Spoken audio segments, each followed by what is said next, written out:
Bien, quiero pedirles, en este momento aún faltan algunas personas, supongo, de conectarse, que retomemos un poco lo que hemos venido tratando estos días, ¿verdad? Fundamentalmente la definición de doctrina social, el método que usa y los principios de doctrina social de la Iglesia, de lo que vimos ayer, quiero rescatar algunos elementos y demás. Cuando ustedes les preguntan qué es doctrina social de la Iglesia, ustedes eh, fundamentalmente pueden responder, bueno, es la enseñanza de la iglesia, el magisterio de la iglesia, relativo a los fenómenos sociales, culturales, políticos, económicos, en donde la iglesia se compromete precisamente para iluminar la realidad de cara a la voluntad de Dios, que busca un mundo fundamentado en la justicia, en la verdad, en la libertad. Y eso precisamente es la misión que tiene la doctrina social y por eso surge. Eh, cuando bueno, el miércoles fue más bien cuando hablábamos precisamente de cuál es el método. Recuerden que el método pues va a ser la guía que orienta toda la reflexión y demás, y que precisamente eso logra que todos nosotros tengamos la oportunidad de darnos cuenta cómo trabajar, que que nosotros como iglesia, como creyentes, vamos a tener la oportunidad de ver que, por ejemplo, el, nosotros dentro de la experiencia de iglesia, vamos a tener que primero ver la realidad, ver el contexto de las situaciones, de los fenómenos, de las problemáticas que puedan estar pasando, que podemos apoyarnos en ciencias humanas, en ciencias sociales para una mayor comprensión, aunque sabemos que nosotros tenemos mirada de creyentes cuando vemos la realidad, y eso incorpora otro tipo de habilidades, pero lo que queremos conocer es exactamente qué es lo que está pasando y por qué exactamente eso está también, por qué está pasando. En el segundo paso del método que llamamos juzgar es la iluminación, que por medio del el magisterio y del dato bíblico de la Sagrada Escritura, buscamos confrontar esas situaciones que se están dando. Y entonces ahí está precisamente el anuncio de la buena noticia, hablando precisamente a las diferentes personas que se ocupan de esta reflexión. Y por último, el actuar. Entonces, ver, juzgar, actuar. En ese actuar vamos a tomar, bueno, vamos a dialogar exactamente en cuanto a proponer orientaciones generales con respecto a esa situación que estamos viendo, y le podemos hablar al Estado, le podemos hablar a algunas organizaciones, a instituciones públicas, a asociaciones en general, empresas, a nosotros como iglesia también, exactamente cómo llevar a la práctica esa, esa, esa voluntad de Dios, que es al fin y al cabo lo que buscamos siempre que trabajamos en doctrina social, buscar la voluntad de Dios en las circunstancias en las que nos encontramos. Entonces, ese método va a tener.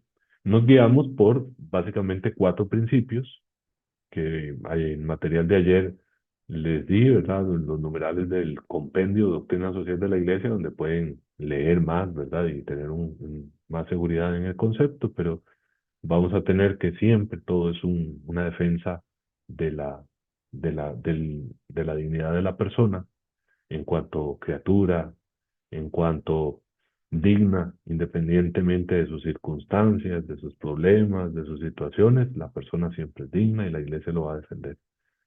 Y de ahí se derivan los demás. A partir de ahí es que hablamos de que todos debemos implicarnos el bien común como condiciones de vida social para que los grupos o las personas en lo individual puedan alcanzar su propia perfección, una vida digna. Y entonces, entendiendo ese bien común, sabemos que, por ejemplo, los bienes que hay en este mundo tienen una destinación universal, que si tenemos propiedad privada es para organizarnos, pero que nosotros estamos llamados a ser solidarios, que la solidaridad va a ser eso, ¿verdad? El reconocimiento de mi prójimo en esa persona que tengo al frente, y por la cual yo tengo gestos precisamente bueno, para levantarlo en su dignidad, eh, para ayudarlo en su camino, para incluso para llamarlo a la plenitud a la cual Dios nos ofrece y que a todos nos llama. Em, Ahora, ¿cómo lo hacemos esto? Porque precisamente no podemos sustituir la responsabilidad de nadie, porque todos tenemos el deber de llevar la vida con nuestros propios piecitos, ¿verdad? Agarrando las riendas de la vida. Em, Ahí es donde nosotros tenemos que tener particular cuidado. Esto se llama principio de subsidiariedad, que cuando yo, digamos, como iglesia, tengo más medios, más recursos, yo no sustituya la responsabilidad que tienen las personas de levantarse y de seguir. Entonces, mientras están necesitando, yo presto mi ayuda sincera y generosa, mi apoyo, mi guía, mi luz. Pero una vez que la persona ya está más sólida, entonces hay que darle espacio. No, no está bien que las organizaciones más grandes sustituyan aquello que las más pequeñas pueden hacer por sus propios medios. Por ejemplo, la familia. La familia no puede ser sustituida.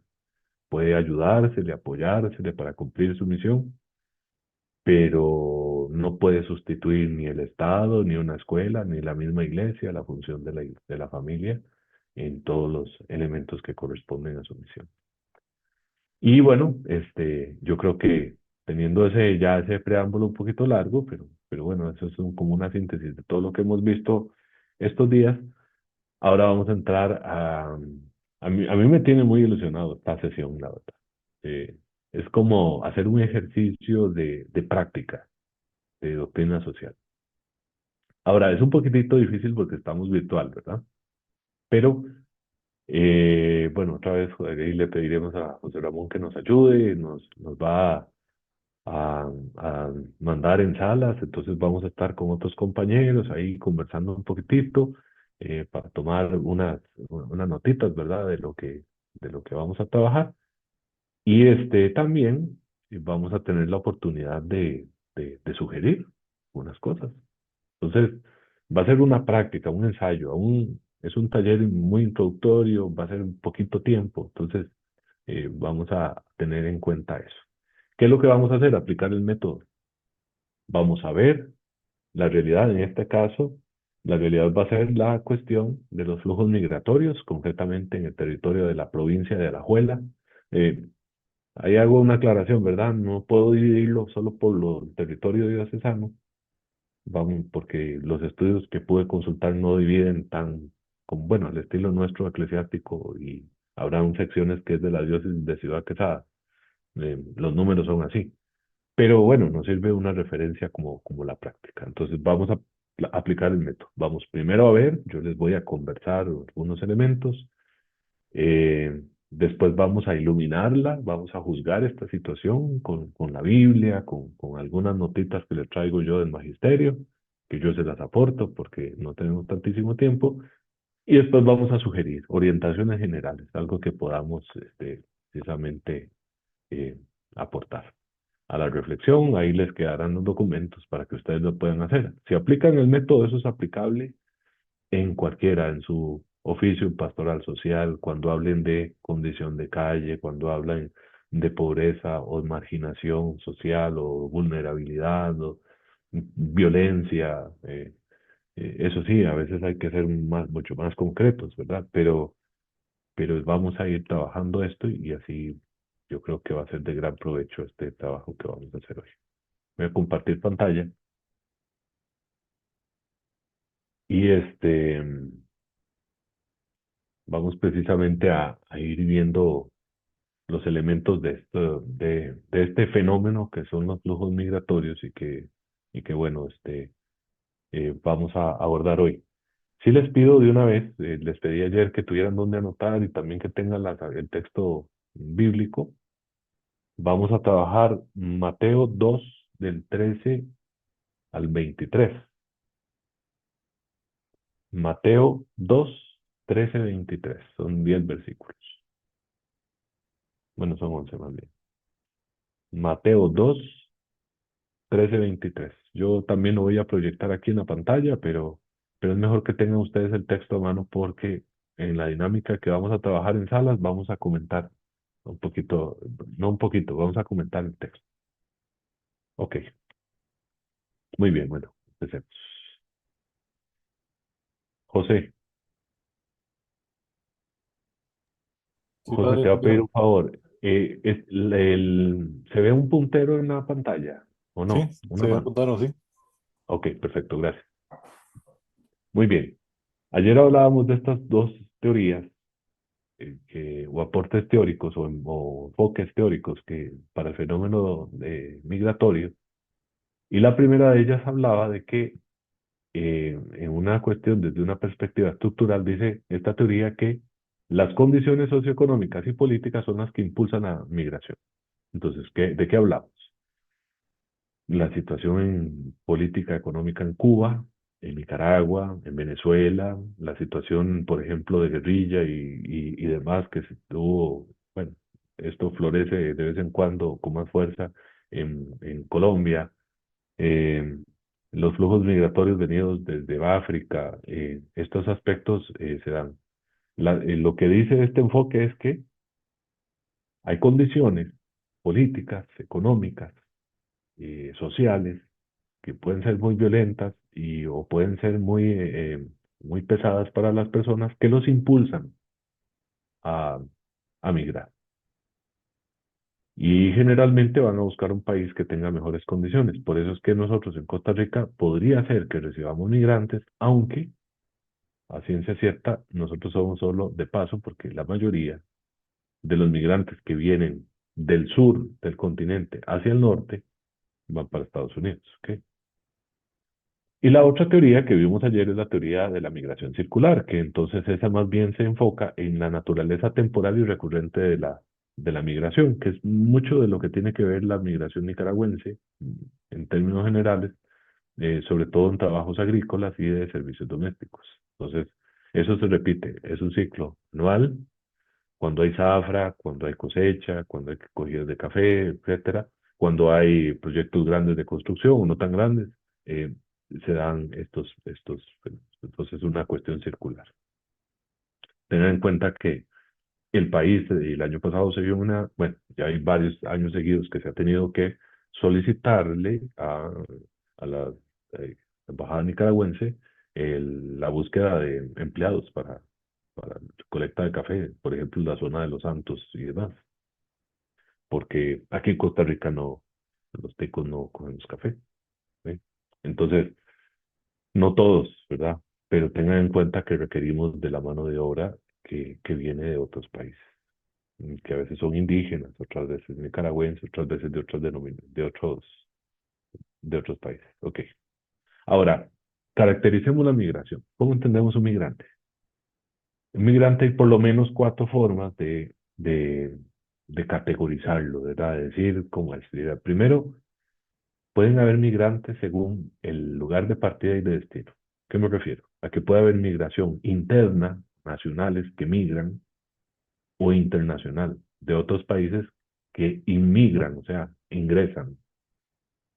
Eh, sobre todo, ¿verdad? Antes se hablaba mucho de la gente que vivía en lugares rurales y que viene a la ciudad precisamente en busca de posibilidades de trabajo. Bueno, eso es una forma de entenderlo, ¿verdad? Esos son migrantes de zonas rurales del país que vienen a la ciudad a buscar trabajo. Esa es una forma. O cuando hay proyectos de construcción o cuando hay trabajos. Si ustedes lo notan, aquí en Alajuela, bueno, ya en Alajuela, donde con los parques industriales, las zonas francas y demás, ustedes, digamos, con el desarrollo que van teniendo como provincia, ustedes se genera una migración de nacionales. Generalmente gente con preparación, incluso universitaria, que tiene y llega allá con los problemas de tránsito, dicen, ¿cómo vamos a estar viajando y soportando esto todos los días? Mejor busquemos algún lugar donde vivir y entonces se trasladan y los fines de semana regresan o alquilan un lugar y este tipo de dinámica cuando salen a vacaciones lo que hacen es irse de aquí. Entonces ese tipo de migración se da allá. Lo otro es la documentación. Cuando son migrantes internacionales particularmente, se habla de aquellos que están en condición regular o condición irregular, porque puede ser que ingresen legalmente o ilegalmente al país, sea porque quieran aportar su documentación o no. Entonces, eh, migrante es aquella persona que viene y con su pasaporte y viene ya con una referencia para trabajar y se lo cito, es una persona migrante que viene en lo formal o se presenta y le dan aquí los meses que permite la ley y demás y ya. Y irregular, bueno, cuando se brincan, por ejemplo, los pasos irregulares de nuestras fronteras, que son muy porosas, entonces pasan sin ningún buen zona o puesto fronterizo que los regule y van y vienen sin ningún otro tipo de regulación. Lo otro es, por ejemplo, la permanencia. Hay migrantes que son de forma temporal, o sea, solo están de paso. eh, y lo otro pueden ser con, ay, mire, aquí me equivoqué, es temporal o transitoria. Y lo otro, los que buscan establecerse. En esto nosotros tenemos algunos casos, sobre todo cuando las personas tienen familia aquí. Entonces, algunos pueden ser que vengan solo con la intención de trabajar, pero ya vieron que había oportunidad y se establecen. Y otros sí, de fijo, querían solo estar en una temporada o solo pasar por el país y ya. Y lo último es tal vez la categoría más significativa es que si hacen esto de manera voluntaria o forzada. Yo vengo porque quiero trabajar. Yo vengo porque quiero pasar. Pero otra cosa es porque lo persigan en su país de origen, entonces ni modo, o me van a meter a la cárcel o está en riesgo mi integridad y entonces tengo que emigrar, no tengo opción. Eso es un migrante forzado. Entonces, para que tengan en cuenta esa situación. Ok. Les presento esta imagen para que ustedes se den cuenta un poquito cómo funciona esto a nivel de, de, de movimientos. Tengan en cuenta, por ejemplo, que el, esta parte sur, que muchas veces es tomada, se le llamó un tiempo la ruta de los cubanos, ¿verdad? Que llegaban a la parte de América del Sur y de ahí se movilizan hasta llegar a Estados Unidos y México. Costa Rica aquí lo que recibe es un flujo migratorio de tránsito temporal. Sin embargo, tengan en cuenta que no necesariamente eso no impacta en el país, ¿verdad? Y a las personas. Cuando hay paso, sobre todo de flujos, ¿verdad? No son grupitos pequeños de personas, son muchas personas. Entonces, ese paso se da significativamente. Es una cosa interesante que se intenta controlar. Estados Unidos establece, aquí están marcadas algunas fronteras, ¿verdad? Dicen algunos externalización de fronteras estadounidenses, donde intentan controlar el paso. Eh, a este mapa está desactualizado, hay que agregar una acá, en que hace unos meses ya establecieron otro control intentando que la gente no entre a la selva o el tapón del Darién. Pero bueno, esos son elementos. Y otro elemento que a nosotros nos caracteriza en cuanto a flujos migratorios es el movimiento de nicaragüenses hacia Costa Rica. También por razones políticas, cuando son forzados, o por razones laborales, porque aquí vienen a buscar trabajo. Entonces, en los campos que había. El asunto, y es que la gente que estudia estas cosas, que dice que hay, por parte de los gobiernos, se ve los flujos migratorios siempre como un problema, y la población también. Entonces, lo que parece estarse generalizando, y aquí tomé ese mapa, es lo que aquí este Observatorio de Política Internacional llama el limbo de la indiferencia. Los flujos migratorios no se quieren tocar del todo, no queremos complicarnos, a veces se prefiere a nivel de gobiernos, por ejemplo, ignorar muchas situaciones que se dan y también nosotros como ciudadanos que somos receptores de esos flujos migratorios, sean temporales o sean busquen permanencia, queremos que no se den. Entonces, el asunto es que eh, no se detiene. La humanidad, si algo la ha caracterizado, es el estar en movimiento. Ahí habrá que ver y por eso es que les presento estas cosas. Ahora, hablemos de datos, de números en Alajuela. En Alajuela me interesa mucho que lo veamos.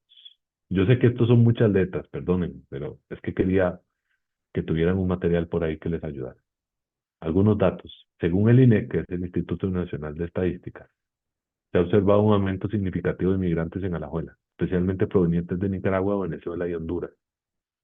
En el 2021 se reportaron más de 100.000 migrantes en la provincia. Tengan en cuenta que esto es un aumento del 30% en comparación con el 2011. Y tengan en cuenta también que Alajuela tiene una población de 900.000 habitantes. No es poquito que tengan de 100.000 migrantes. Entonces tengan en cuenta que esto se empieza a mezclar. No es nada raro que, bueno, que aquí alguien se establezca, que haga familia, se case con un tico, una tica y ya empiece a ir el asunto a establecerse, pero tengan en cuenta que es una realidad que no se puede ignorar. Ahora, la composición demográfica. La mayoría de los migrantes son jóvenes en edad laboral, lo que ha influenciado en el crecimiento de la población activa de la provincia. O sea, tienen más jóvenes ustedes por los flujos migratorios. Este fenómeno se traduce en una mayor diversidad cultural y en la contribución al mercado laboral local. O sea, tienen más gente para disponer para trabajo. No necesariamente crecen las fuentes de trabajo, eso sí, pero tienen más gente. Hay una cosa que quiero explicar también, que nosotros a veces creemos por lo que vemos en las noticias. A veces creemos que la gente que migra es la más pobre. No necesariamente. La gente más pobre no puede salir de la casa o del país. La gente más pobre o más enferma o mayor no puede salir a moverse en un movimiento migratorio como este tipo. Si son gente vulnerable, no son millonarios, si no agarrarían un avión y si tuvieran mucho dinero, no tienen ni siquiera que pedir permiso. Todos los países reciben a la gente con plata. Pero tengan en cuenta que generalmente es gente muy joven. Y eso tiene todas sus ventajas y sus desventajas como tal. Tengan en cuenta también, por ejemplo, que hay muchos detalles que se tienen que conocer ahí. Ahora, el INEC también dice que hay muchas solicitudes de refugio y de asilo. Y vean que en el 2022 hubieron 14.000 gente que pide protección porque lo estaban persiguiendo en su país de origen. En Alajuela hay mucha gente así. Y el impacto económico. Sepan que aunque los flujos migratorios proveen mano de obra, en agricultura, construcción, servicio doméstico, también genera tensión en el mercado laboral, porque decimos que a veces ellos asumen puestos de trabajo que después la población local no puede asumir. Bueno, hasta el 2023 se estima que alrededor del 10% de la población de Alajuela es migrante. O sea, uno de cada 10 alajuelenses o residentes de Alajuela son migrantes. Esto ha llevado a un aumento en la demanda de servicios sociales y educativos, así como las necesidades de políticas de mejor integración. Ok. Otros datos. ¿Cuáles son los desafíos? Eso tomen en nota también. Un desafío importante es que el acceso a servicios básicos se ve muy presionado. Si si la caja funciona a como funciona con nosotros y siempre ha estado en crisis, ¿verdad? Nunca ha estado bien, los flujos migratorios también aumentan el peso. Hay mucha xenofobia y discriminación entre nosotros. Es un reto también a vencer. Eso es algo que la iglesia puede educar a sus poblaciones. Las condiciones laborales a veces son muy precarias. Como decimos que son migrantes, podemos quitarnos del tiro de que alguien, no sé, seguro, cuestiones, por ejemplo, de sus condiciones para vivir, su alimentación.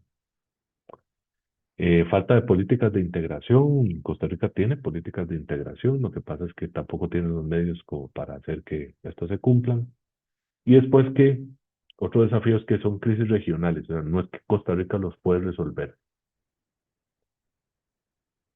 no depende de nosotros resolver el asunto. Podemos contribuir a algunos aspectos, pero el asunto es delicado. Ahora, ¿cuál es la proyección? A cómo están las cosas, van a venir más migrantes. Con Trump y sin Trump gobernando Estados Unidos, van a venir más migrantes. Eso va a requerir una atención más fuerte, eso va a aportarle al país mayor diversidad, va a generar más presión sobre los sistemas de servicios básicos de la población. Las crisis de la región, políticas, militares, de violencia se van a mantener y vamos a continuar los ticos con necesidad de mano de obra en los sectores que ya he repetido denunciar. Entonces, eso es lo que quería exponerles hoy con respecto a qué son la cuestión migratoria. Vamos a leer el Evangelio y entonces, José, ¿te preparas para ahorita para hacer enviar a la gente a sala?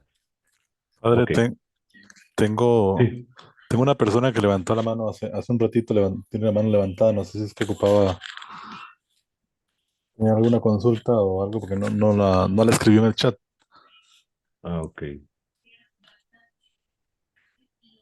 Ujú. Deja ver si.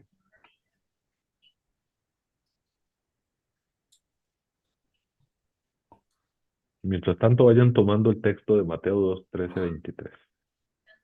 A ver si el que está identificado como iPhone 2648,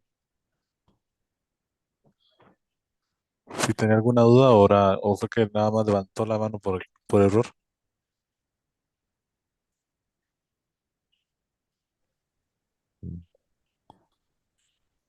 No creo que ya no. Ahí está, ahí tiene el micrófono abierto por si ocupaba aclarar o tener alguna consulta.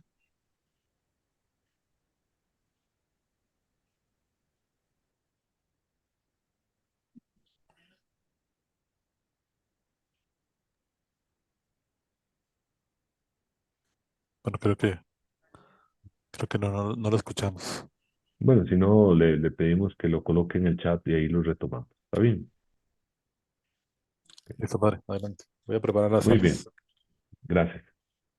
Vean, voy a leer el texto y al final yo les voy a dar una preguntita que es la que van a hablar brevemente en el grupo donde van a estar. Este, voy a leer el texto, dice, del Evangelio de Mateo. Cuando ya se habían ido, un ángel del Señor se apareció en sueños a José y dijo, levántate, toma al niño y a su madre y huye a Egipto. Quédate allí hasta que yo te avise, porque Herodes va a buscar al niño para matarlo. Así que se levantó cuando todavía era de noche, tomó al niño y a su madre y partió para Egipto, donde permaneció hasta la muerte de Herodes. De este modo se cumplió lo que el Señor había dicho por medio del profeta: de Egipto llamé a mi hijo. Cuando Herodes se dio cuenta de que los sabios se habían burlado de él, se enfureció y mandó matar a todos los niños menores de 2 años en Belén y en sus alrededores, de acuerdo con el tiempo que había averiguado los sabios. Entonces se cumplió lo dicho por el profeta Jeremías: se oye un grito en Ramá, llanto y gran lamentación. Es Raquel que llora por sus hijos y no quiere ser consolada. Sus hijos ya no existen. Después que murió Herodes, un ángel del Señor se apareció en sueños a José en Egipto y le dijo, levántate, toma al niño y a su madre y vete a la tierra de Israel, pues ya murieron los que amenazaban con quitarle la vida al niño. Así que se levantó José, tomó al niño y a su madre y regresó a la tierra de Israel. Pero al oír que Arquelao reinaba en Judea, en lugar de su padre Herodes, tuvo miedo de ir allá. Advertido por Dios en sueños, se retiró al distrito de Galilea y fue a vivir en un pueblo llamado Nazaret. Con esto se cumplió lo dicho por los profetas, lo llamarán Nazareno. ¿Qué vamos a hacer en las salas? Van a responder o comentar qué nos enseña ese texto que leímos sobre la migración, sobre la migración. Entonces, va a ser solo eso. Y, les pediría que escriban algo en el chat si tienen gusto de lo que reflexionan, pero vean, va a ser un ratito, van a ser solo 10 minutitos, porque tenemos poco tiempo en nuestra cita. Hoy vamos a durar un poquitito más, pero tengan en cuenta que necesitamos ser así bien ágiles en esto. Entonces, eh, sí, respondiendo a esa pregunta, ¿qué nos enseña el texto sobre las migraciones? Entonces, pasamos al trabajo en salas durante 10 minutos. Adelante, José.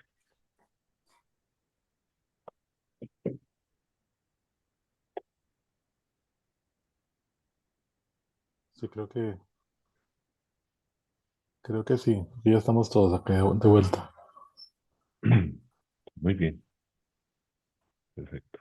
Eh, les invitaría a, dentro de la reflexión, algunas palabritas que puedan poner en el chat para ver qué han pensado, qué dice ese texto de Mateo sobre la migración, porque de hecho es un texto que clásicamente se usa mucho en lo que corresponde a la iluminación de la iglesia con respecto a los flujos migratorios, a la atención del migrante. Si han leído algo del documento que les envié, que se llama Atender a Cristo en el migrante, en el refugiado, es uno de los textos que usa ese documento para hablar de migración.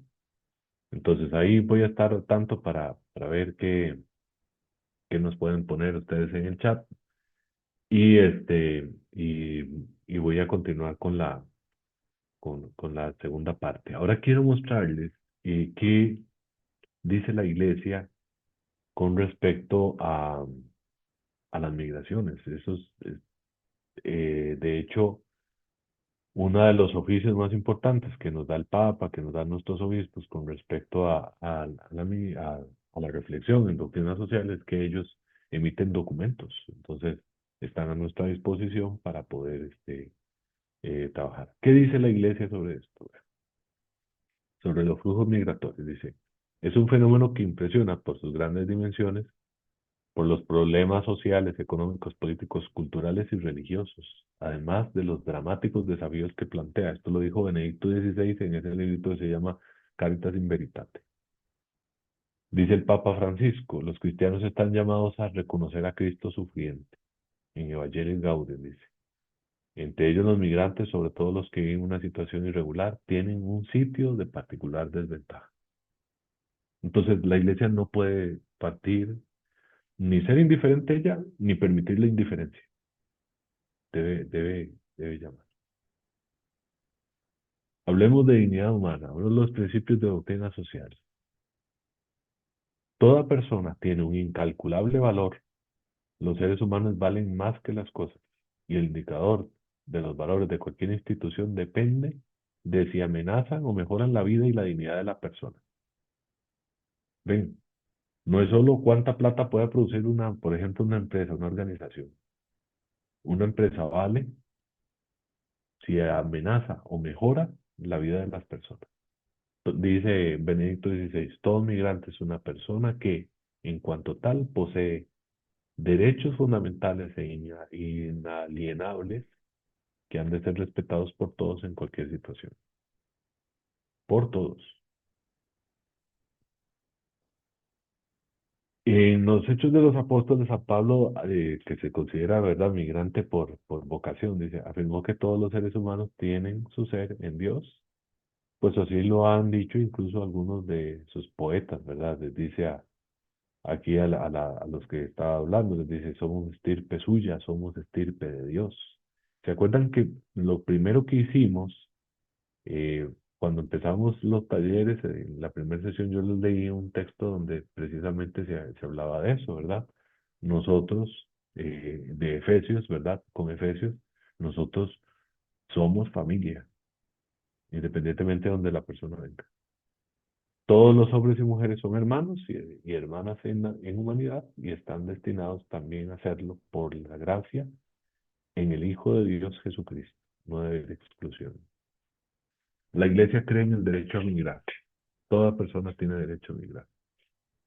Nosotros incluso podemos decir, Muchas cosas que no nos parece, que sí nos parece, la iglesia enseña que toda persona tiene derecho a migrar. Es el respeto a este derecho, sobre todo cuando lo propicien o lo aconsejen motivos justos. Esto es de Pachin Interres, esto es de Juan 23. Entonces, especialmente cuando las personas se ven forzadas, es un derecho a migrar. Ahora, el postulado anterior no es aislado, sino que pertenece a un desarrollo más amplio de la doctrina social. El derecho a migrar está también precedido y fundamentado en el derecho a no tener que migrar, siendo el segundo todavía más fundamental que el primero. O sea, yo, así como tengo derecho a migrar, también tengo derecho a no migrar. Tengo derecho a que en mi país de origen no me persigan, no sean violentos, me ofrezcan condiciones de vida social para poder vivir dignamente. Es un derecho mío.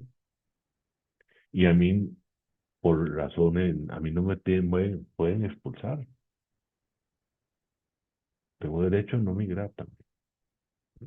No puede ser porque un cabeza caliente que esté, por ejemplo, dirigiendo un, el Estado me persiga hasta por forzarme a. Es un derecho también el no migrar. Y cuando se trata de recibir a las personas, la atención debe ser integral. Todo ser humano tiene derecho a la existencia, a la integridad física, a los medios indispensables para un nivel de vida digno. No estamos hablando de lujos, un nivel de vida digno, especialmente cuando se refiere a alimentación, vestido, vivienda, descanso, atención médica, los servicios sociales necesarios. La iglesia no puede descuidar el servicio de la caridad, como no puede omitir los sacramentos y la palabra. Nuestros migrantes deben ser atendidos como hermanos que son, no solo en lo material, sino también en lo espiritual. Entonces, cuando nosotros trabajamos en pastoral social, tenemos gente a la que le damos, por ejemplo, una ayudita mensual, o semanal, o como se establezca, o cada 2 meses, o una cosa así. Sí, sí, claro que con muy buen corazón se le puede dar alimento material, pero también alimento espiritual. Cuando se trata de migrantes también, ni no se puede omitir ni los sacramentos ni la palabra. Por ejemplo, con ellos que vienen, algunos sin papeles y que se establecen un tiempo, hay que ver cómo hacemos, porque si piden los sacramentos del bautismo, si alguien quiere regular su vida de conyugal, sí, tenemos que ver qué hacemos.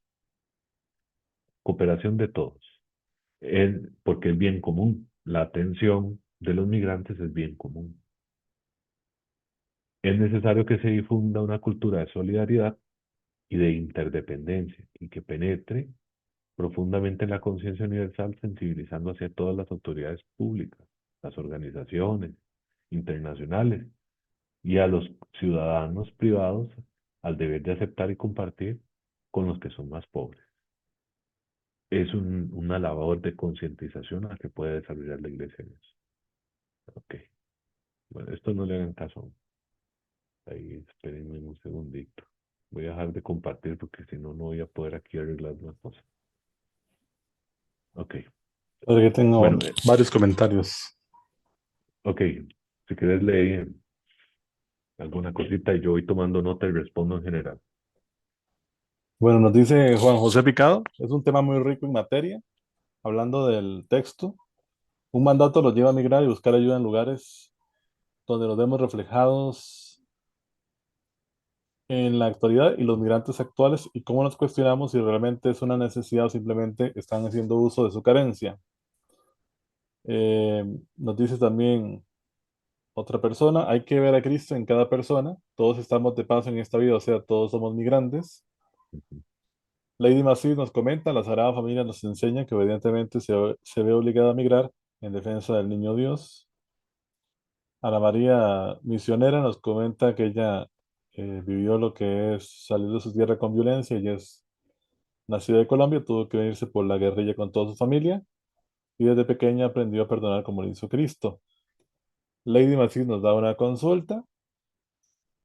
Si se está organizando con la situación que estamos viviendo en cuanto a ayuda actualmente. Magali nos comenta, aquí en mi pueblo un hermano migrante quería servir y es de los mejores formándose en su área de servicio. Deyanira nos comenta, el texto bíblico nos dice que la migración siempre ha existido. Debemos ver en el migrante de estos tiempos el reflejo de Jesús y nos llama a ser misericordiosos con ellos. lo Ujú. que tenemos por ahora aquí en el chat. Sí, de acuerdo. Vean, todo servicio o ministerio de la caridad requiere discernimiento. El discernimiento para evitar que una persona esté, digámoslo popularmente, ¿verdad? Pasándose de vivilla y aprovechada. Discernimiento también para ver qué es cómo se debe ayudar, durante qué tiempo y demás. Entonces, eso es un oficio del que vamos a tener que estar trabajando. A mí lo que me preocupa es que detrás de alguna cosa de estas, nos, como que nos volvamos indiferentes por no poder ayudar, o porque alguien se aprovecha, o porque nos cuesta mucho las cosas, o tantas cosas que pasan. Entonces, la invitación, por eso es que les pedí que fueran al texto bíblico, porque en cada migrante usted puede pensar en la Sagrada Familia, de que hay alguien que puede estar necesitando, ¿verdad? Así no sabemos cómo hicieron para estar en Egipto, no sabemos cuáles fueron las condiciones, si alguien le dio trabajo a José, si la Virgen también. Hay mucha fábula alrededor de esto, ¿verdad? Que si la Virgen lavaba o cosía o cocinaba, pero no, no sabemos. En realidad lo que sabemos es que el texto dice que Dios fue el quien migró con su familia y que requirió, no pidió lujos. En realidad, cuando iban a hacer, lo que pidió fue, eran migrantes internos, porque era dentro de la misma nación. Entonces, cuando migran de Nazaret y llegan a Belén y no encuentran posada, son migrantes internos, por circunstancias políticas, porque era un censo. No les dan ningún lado, ellos no piden lujos, lo que había era que un pesebre, bueno, un pesebre, ahí nace el Hijo de Dios. Eh, Cuando persiguen al niño que se va a Egipto, el texto que se les propuso, también es un reconocimiento que no hay condiciones para vivir dignamente, y entonces a Egipto, hasta que pasa el peligro. Derecho a no migrar, regresan a Judea. Ven, es un poco como agarrar lo que les he estado comentando y compararlo un poco con el texto. Que eso es donde nosotros nos podemos inspirar cuando trabajamos en pastoral social. Si ustedes y yo nunca tomamos el texto bíblico y ver qué es lo que Dios quiere con estas situaciones, y no aplicamos ese primer paso del método, entender qué está pasando con esta gente, en este contexto, en este barrio, en esta familia, qué es lo que está haciendo falta, entonces nos quedamos dando receta ya acostumbrada. Bien, voy a pedirles un último ejercicio. Yo sé que está un poquillo a la carrera, pero bueno, ni modo, ahí me perdonan. El, Ahora vamos a ir a las salas igual, con esto que yo les di, ¿verdad? En esta exposición breve que les hice, qué es lo que piensa la iglesia, que la iglesia piensa, bueno, que migrar y no migrar es un derecho, que nos llama a la no indiferencia, porque son nuestros hermanos. Cristo fue migrante y nosotros somos migrantes de todos, que esas personas son dignas, eh, que ellos merecen una atención integral, que no están pidiendo lujo, sino lo fundamental, mientras pasan o se acomodan o trabajan por sus propios esfuerzos. Eh, También que esto requiere la cooperación de todos. No pueden ser algunos, hay un trabajo en concientización que deberíamos hacer. Entonces, ¿qué es lo que vamos a trabajar en salas? Ahora, eh, también igual, 10 minutitos. Vamos a trabajar esto. Vean. Permítanme quitar estos controles de acá. Ok.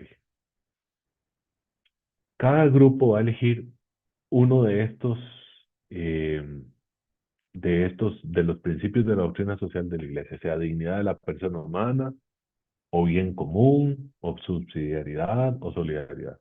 Tienen que ser muy ágiles para que todos los que están en el grupo de una vez se elijan uno. Y además de elegir un principio, propongan una orientación, propongan una iniciativa inspirada en ese principio que están eligiendo. O sea, si vamos a elegir dignidad de la persona humana, entonces elegimos dignidad de la persona humana y proponemos esta iniciativa o esta orientación. ¿Cuál es la diferencia entre orientación e iniciativa? Que la iniciativa puede ser una actividad o una acción concreta, algo que podemos hacer y realizar, mientras que una orientación se convierte como en una meta, como en una guía que yo tengo que encontrar en diferentes actividades. Por ejemplo, yo puedo decir, una orientación general puede ser que, bueno, no, bueno, esa no la pongan, ¿verdad? Eh, por ejemplo, que no podemos ser indiferentes porque reconocemos en esas personas a Cristo. Es una orientación inspirada en el principio de dignidad de la persona humana. Entonces, nuestras actividades deben mostrar que no somos indiferentes. Esa es la orientación. Pero vean, si se les hace muy complicado, planteen iniciativas. Pero eso sí, relacionadas con el principio que elijan, cualquiera de los cuatro. ¿Está bien? Bien, José, entonces nos hace el favor de enviar otra vez a las salas y también 10 minutitos. Eh, Les pido por favor entonces que cuando regresamos o cuando la tengan lista, escriban en el chat cuál iniciativa es, cuál principio y cuál iniciativa es, los que gustan y puedan hacerlo.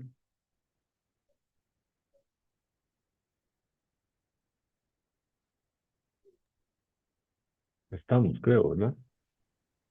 Ya estamos, correcto, padre. Bien, yo sé que es poquito tiempo para todo lo que se les pidió, ¿verdad? Elegir un principio, eh, acordar, por ejemplo, una iniciativa o una orientación con relación a ese principio. Entonces, les pediría que los que puedan hacerlo, un momento lo compartan en el chat y para leer los resultados y bueno, yo voy a ir haciendo un cierre con respecto a esta temática. Cuando nosotros abordamos el tema de las migraciones o de los flujos migratorios, para decirlo de manera más correcta, muchas veces nos quedamos solo con la situación problemática que se genera. Evidentemente sí hay cosas que sí tenemos que atender y preocuparnos. Vean, a pesar de que toda persona tiene derecho a migrar y a no migrar, tengan en cuenta que todos los estados tienen el deber de manejar los flujos migratorios de manera ordenada. Esto es un principio también de derecho internacional. No, no es que todo el mundo pase y quédese y vaya. No, no. En realidad todo, por eso es que cuando salimos del país tenemos un pasaporte. Ese pasaporte es emitido por un estado y ese estado tiene que precisamente respaldar quiénes somos y el otro reconocer, ¿verdad? Entonces, los estados deben hacer un ejercicio ordenado de los flujos migratorios. Eso es una combinación de exigencias que, pues, que no es fácil, ¿verdad?, manejar. Actualmente las cosas siguen siendo complejas. Ningún país puede vivir sin migración. Nosotros somos fruto de migración también, ¿verdad? Como país, ¿verdad? Y como iglesia también. Estamos creyendo, ¿verdad?, en Jesucristo que nació en Palestina hace cerca de 2000 años más. Esa fe nos la trajeron a nosotros, migrantes, nuestros apellidos no son de aquí. O sea, todos estos elementos construyen muchas cosas que cuando nosotros tratamos estos temas tenemos que hacerlo con mucho cuidado. Y creo que una de las grandes riquezas de que nos puede dar la doctrina social de la iglesia es hacerlo de manera ordenada, no solo a empujones de reacción. Nosotros podemos sistematizar la reflexión y la acción para hacer un ejercicio verdadero de caridad cristiana. Entonces, ver, juzgar y actuar son pasos que usa la doctrina social precisamente para que el aporte que dé la iglesia sea un aporte adecuado a las circunstancias tanto de las personas que requieren la ayuda como también de nosotros como iglesia que estamos ahí. Con la doctrina social de la iglesia no solo nos hablamos a nosotros mismos, le hablamos al Estado, le hablamos a las organizaciones, a los grupos de personas, creyentes o no creyentes, todos pueden ser objeto esta, de esta misión que desarrollamos. Entonces le pediría a José que nos ayude a leer algunos de los resultados del chat y comentaré alguno que otro precisamente para puntualizar alguna cosa. Bueno, el hermano o la hermana que se nos identifica como iPhone 2648 nos dice, es nuestro deber ser solidario tanto física como espiritualmente. Juan José Picado nos habla solidaridad, hacer el bien sin mirar a quién, ponernos en los zapatos de los demás sin juzgar, con la convicción que es Cristo mismo quien nos pide amparo. Muy bien. Ese, por ejemplo, ese elemento de solidaridad, la solidaridad que lo que dice es un principio en el cual yo reconozco a la otra persona como igualmente digna, hijo, hija de Dios, y por lo tanto mi hermano, mi prójimo. Y entonces yo con la ayuda lo que hago es darle orden a una situación pesada o vulnerable que está viviendo esa persona. Darle orden, ¿qué es? Que no viva la miseria, que tenga condiciones de vida digna. Eso es lo que yo hago cuando soy solidario. Sí tengo que discernirlo, claro, pero sobre todo porque hay que saber cuánto dar y cómo dar y qué dar pero ¿saben cuál es el problema? Y se los digo a ustedes que trabajan en pastoral social.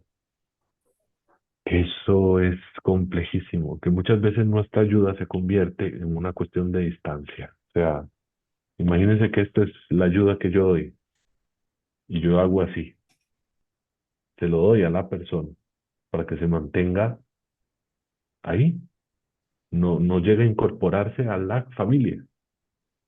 Es de mucho cuidado y yo sé que no se hace con intención, pero hay que tener tanto cuidado en esto de lo social, de que no se sientan solo como personas, que sean invitadas de verdad a ser parte de.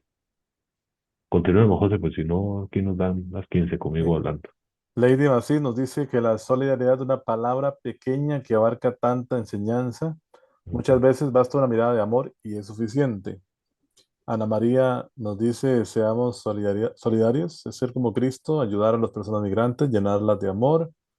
Mensaje espiritual, Mariana Morera nos dice, si no practico la solidaridad, cometo pecado, es mi hermano. Estos son los que tenemos por aquí escritos. Ok. Y créanme que comentando esas cosas, una de las mayores limitaciones que se tienen con el tema migrante es que a veces es más fácil ignorar que ocuparse de, y lo es, de hecho lo es. Pero vean, así no se resuelven las cosas. El problema migrante se ha desbordado y se seguirá desbordando, entonces es mejor ocuparse de las cosas. Eh, Ustedes que trabajan en pastoral social, perdonen otra vez, ¿verdad? La mayoría de ustedes. La pastoral social es como un banco de cuatro patas. Nosotros no podemos ignorar que si falta una pata de esas, el banco se cae. No es un banco de tres, está equilibrado para ser de cuatro tapas, cuatro patas. La promoción humana, sí, claro, ¿verdad? La ayuda solidaria en cuanto que necesita una persona, digamos, lo básico, que es el asistencialismo, la concientización y la organización. Ese banco tiene esas cuatro patas. Nosotros nos hemos dedicado, sí, mucho a asistencialismo. Hay experiencias muy bonitas de promoción humana que podemos fortalecer y debemos crecer y hacer, creo que podemos incluso hacerlas un poco más robustas, pero tener en cuenta que también nosotros tenemos que ocuparnos más de concientizar y organizarnos mejor, porque si los recursos son pocos y estamos mal organizados y queremos trabajar a veces muy aislados, y solo nosotros, hay que pedir a la gente que se meta a trabajar en el bien, pero se ocupa de verdad mucho esfuerzo. Por eso tengan en cuenta que muchas de las cosas aquí que, que se cometen con respecto a los problemas humanos, a los dramas grandes humanos, están siendo la indiferencia, pecados de omisión. Pudiendo yo, y tampoco podemos conformarnos también con a veces una posición de solo hablar y hablar y hablar y hablar. Hay que actuar, hay que poner las cosas. Bien, estamos con los comentarios, José. Estamos con los comentarios, padre. No tenemos más. Bien. Sé que esto tiene la limitación de ser muy corto, pero vean, créanme, estoy para servirles. Creo que este método se puede practicar, ver la realidad, juzgarla, estudiarla con la Biblia, con el magisterio de los papas, de su obispo.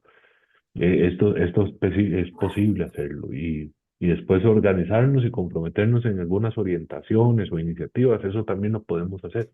La doctrina social tiene eso, no es para solo hablar bonito, es también para que nosotros toquemos el cuerpo de Cristo que anda ahí en la calle y que requiere precisamente de los hermanos que lo reconocen a él ahí también. Hoy hablamos de la migración, pero podemos hablar de muchos otros temas más. Las cuatro patas del banco, don Guillermo Vega, son organización, concientización, asistencialismo y promoción social, promoción humana. Esas son las cuatro patas del banco. Bien, yo termino aquí mi participación. Dios los bendiga. Les agradezco mucho el testimonio que dan en esto de la pastoral social, es tan importante. Ahí veo al padre Marco. Que Dios Gracias. bendiga a todos, a todos, a todos, porque esto, precisamente muchas de sus comunidades, aunque no se diga, confía muchos de sus recursos, iniciativas, tal vez lo más delicado que puede tener la iglesia, que son los pobres, se los está confiando, aunque parezca mentira que a veces sentimos como que nada más nos dejaron una responsabilidad y vaya a ver cómo hace. Siéntanse particularmente llamados a hacer las cosas bien y hacer y entregar de corazón lo que ustedes dan. No le ofrezcan al prójimo el tiempo que les sobra ni los recursos que les sobran. Háganlo bien. Eso, así es como se construyen de verdad caminos de verdadera comunión y de verdad de seguimiento de Dios en este mundo. Dios los bendiga y muy buenas noches.